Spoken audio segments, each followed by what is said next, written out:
अक्सर ना जब हम किसी जगह के नक्शे को देखते हैं तो दिमाग में एक बड़ी ही साफ सुथरी सी छवि बनती है।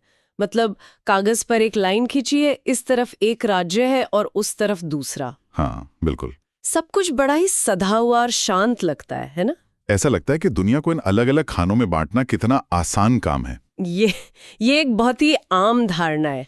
कागज पर जो वो एकदम सीधी लाइनें होती है ना, वो हमें एक अजीब सी तसल्ली देती हैं। हाँ, क्योंकि हमारा दिमाग जटिलताओं से बचना चाहता है, तो हम मान लेते हैं कि जमीन भी बिल्कुल उसी तरह सीधे और सरल तरीके से बर्ताव करेगी। लेकिन देखिए, जब हम असल जमीन पर उतरते हैं ना, हाँ। तो वो कागज का नक्शा बिल्कुल बेमानी लगने लगता है। और आज की इस गहन चर्चा में हम एक बहुत ही दिलचस्प मिशन पर है। हमारे सामने उत्तर प्रदेश की भू आकृतिक संरचना, जी, यानी उसका जो जियोमॉर्फोलॉजिकल स्ट्रक्चर है, उससे जुड़ी कई अहम रिपोर्ट्स और रिसर्च का पूरा स्टैक रखा है। और हमारा मकसद सिर्फ कुछ आंकड़े पढ़ना नहीं है। बिल्कुल नहीं। हम ये डिकोड करने की कोशिश कर रहे हैं कि कैसे इस विशाल राज्य की जटिल सीमाएं, नदियां और जो इसकी उबड़-खाबड़ जमीन है, वो असल में वहां रहने वाले करोड़ों लोगों के भाग्य का फैसला करती हैं। और यहाँ जो विशाल शब्द आपने इस्तेमाल किया ना, वो कोई अतिशयोक्ति नहीं है। मतलब ये सिर्फ जमीन के एक टुकड़े का अध्ययन नहीं है।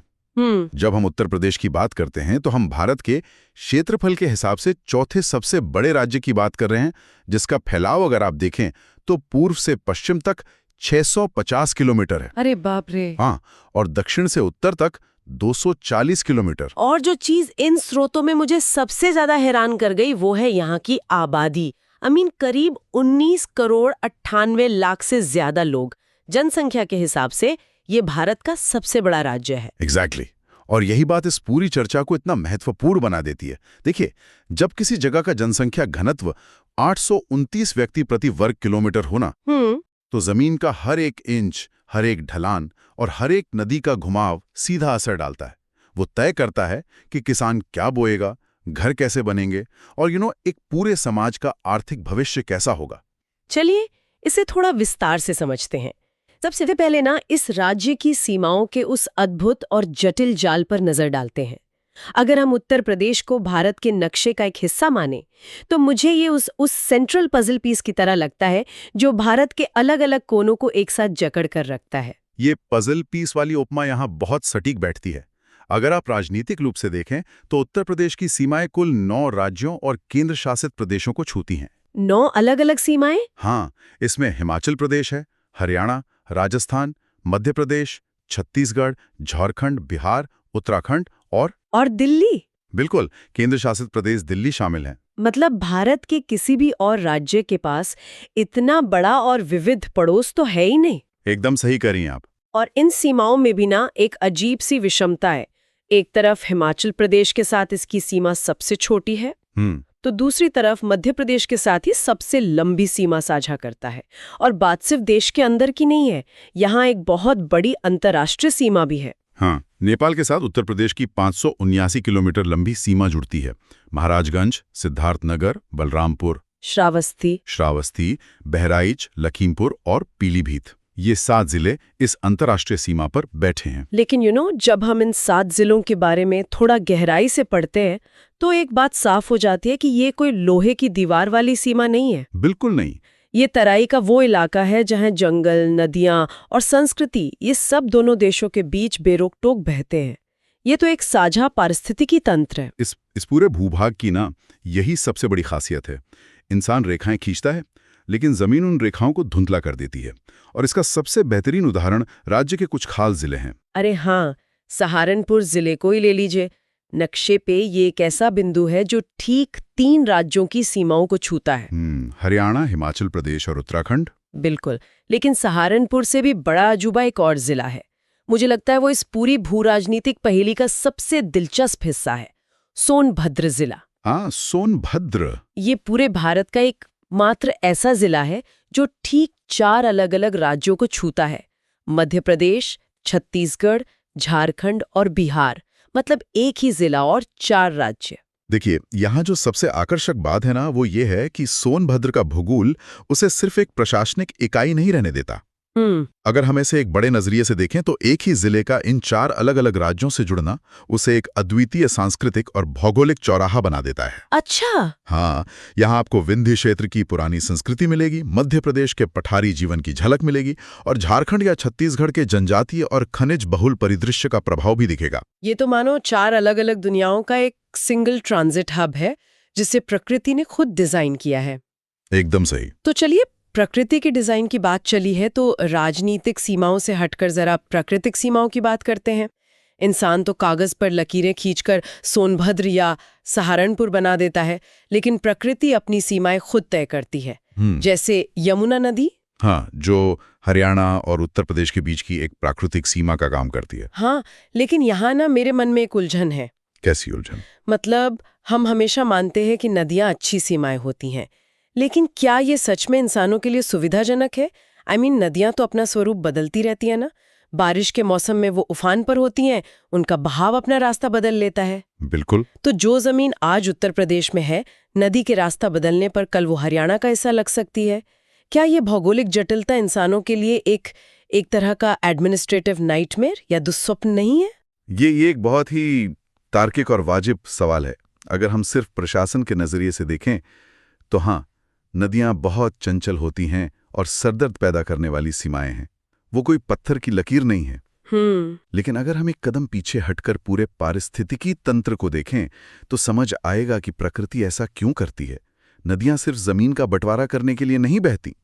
गंगा और यमुना जैसी नदियां समुद्र तल से 300 मीटर की ऊंचाई से बहकर नीचे आती हैं। और जब वो इतनी ऊंचाई से नीचे आती है तो खाली हाथ तो आते नहीं है। यही सबसे अहम बात है।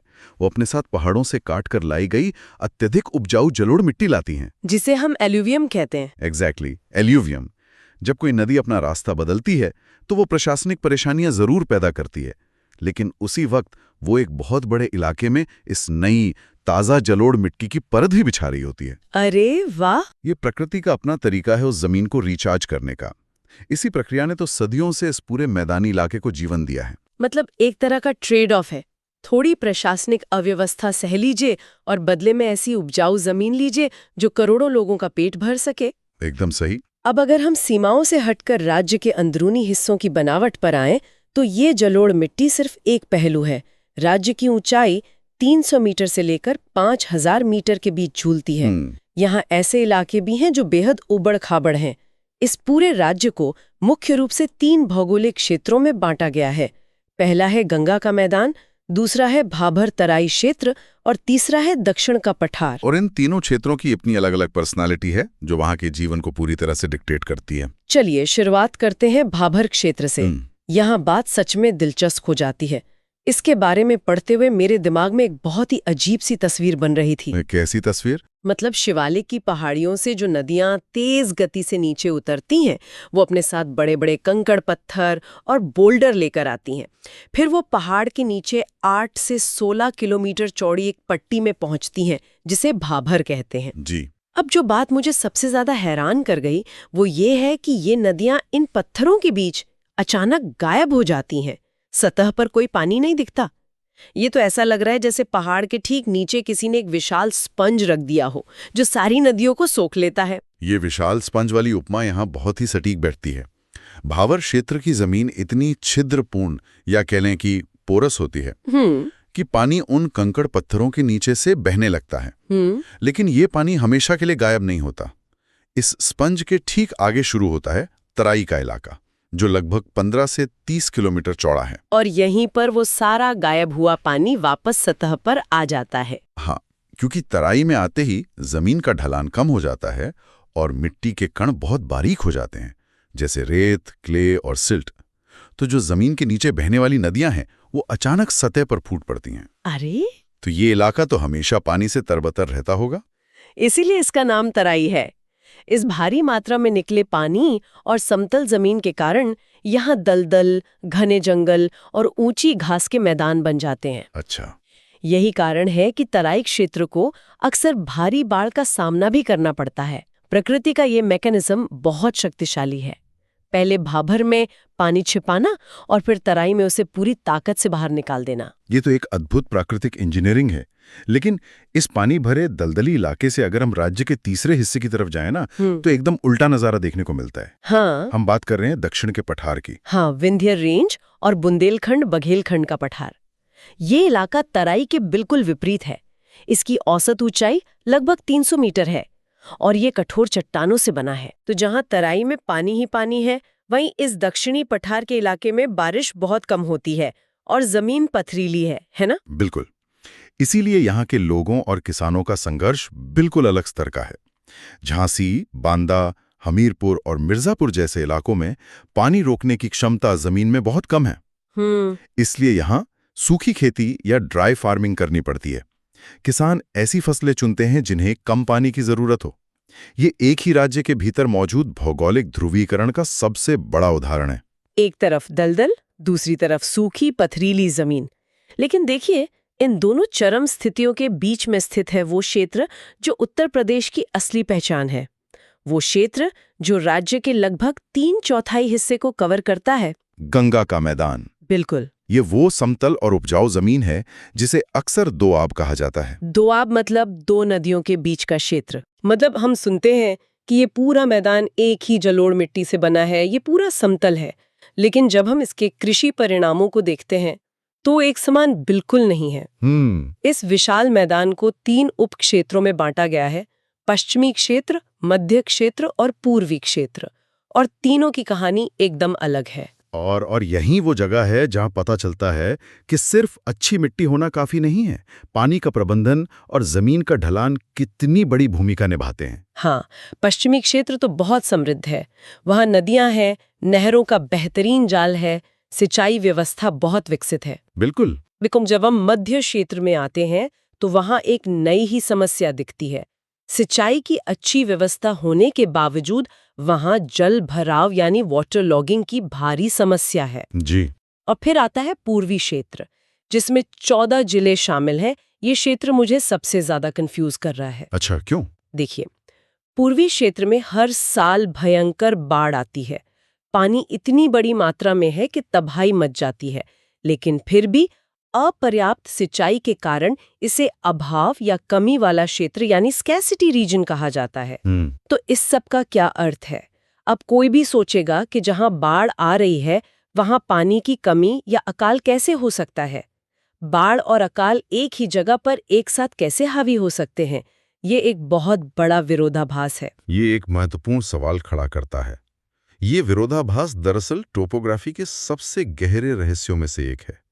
ये हमें बताता है कि सिर्फ पानी का होना काफी नहीं है। पानी का व्यवहार कैसा है ये ज्यादा जरूरी है। यहाँ हमें जमीन के ढलान यानी ग्रेडियंट को समझना होगा। इस गंगा के मैदान का ढलान प्रति वर्ग किलोमीटर मात्र 2 मीटर है। प्रति किलोमीटर सिर्फ 2 मीटर का ढलान? ये तो लगभग पूरी तरह से समतल हुआ। बिल्कुल समतल।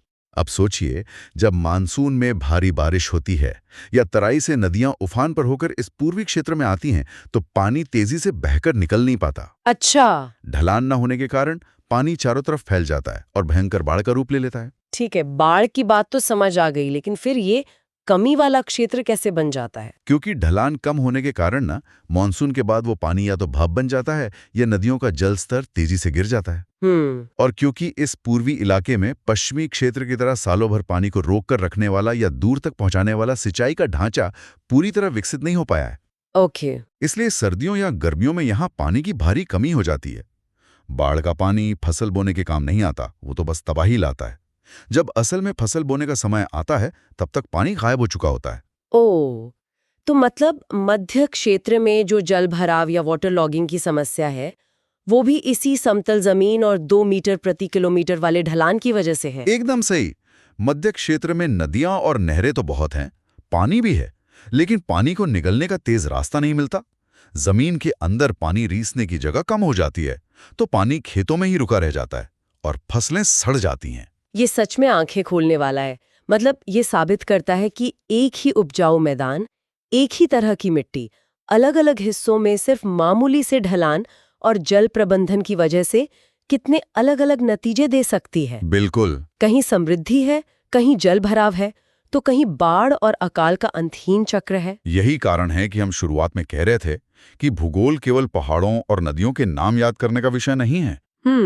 ये समझने की कला है कि प्रकृति के ये तंत्र आपस में कैसे जुड़े हुए हैं। तो इस पूरी चर्चा को अगर हम समेटे ना, तो एक बात बिल्कुल शीशे की तरह साफ हो जाती है।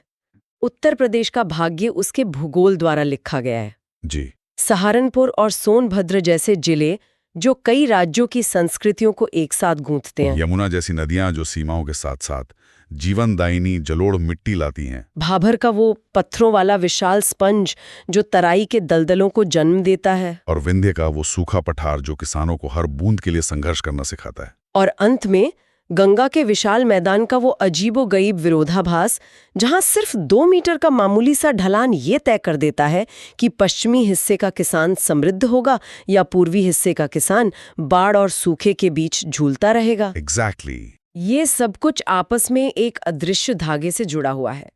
जब 19 करोड़ से ज्यादा लोग इसी जमीन पर निर्भर हों, तो ये सिर्फ एक राज्य का नहीं बल्कि पूरे देश की खाद्य सुरक्षा का ब्लूप्रिंट बन जाता है। एक ऐसा ब्लूप्रिंट जिसे सदियों से नदियों और मानसून ने मिलकर तैयार किया है। लेकिन देखिए, जाने से पहले एक विचार है जो इस पूरी भौगोलिक पहेली को देखने के बाद मन में बार बार उठता है। हमने बात की कि कैसे नदियां इस राज्य का निर्माण करती हैं, इसकी सीमाएं तय करती हैं और खेती का भविष्य लिखती हैं। लेकिन आज जिस तरह से वैश्विक जलवायु परिवर्तन हो रहा है, बारिश के पैटर्न बदल रहे हैं, हिमालय के ग्लेशियर पिघल रहे हैं, जरा सोचिए, अगर भविष्य में ये जीवनदायिनी नदियां अपने प्रवाह की दिशा ही बदल दें, या अगर हिमालय से पानी कम हो जाए और भाभर का वो प्राकृतिक स्पंज सूखने लगे, तो क्या होगा? ये बहुत ही गंभीर बात है। क्या भारत के सबसे अधिक आबादी वाले इस राज्य की सदियों पुरानी ये राजनीतिक सीमाएं, ये तराई के जंगल और ये गंगा के उपजाऊ मैदानी क्षेत्र अपने वर्तमान स्वरूप में टिक पाएंगे? या ये भूगोल जो अब तक इन करोड़ों लोगों का भाग्य लिखता आया है, एक नई और अनजान पटकथा लिखना शुरू कर देगा? ये एक ऐसा सवाल है जो सिर्फ भूगोलविदताओं के लिए नहीं बल्कि हम सभी के लिए गहराई से सोचने का विषय है।